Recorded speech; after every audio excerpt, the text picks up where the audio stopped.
Percuma. Ribuan ulama kalian cium, ribuan kiai kalian cium, kalau kalian tidak pernah mencium daripada tangannya orang tua, percuma. Orang tua itu di atas segalanya. Nanti kalau ada kiai, ada ajengan minum, ada bekas barokah. Bekasnya Habib, bekasnya kiai barokah, betul.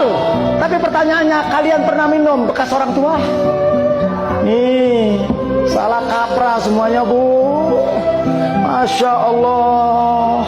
Cari berkah dari ulama, cari berkah dari habaib, betul, itu boleh, bagus. Tapi itu menjadi tidak manfaat manakala kalian tidak mengambil berkah dari orang tua.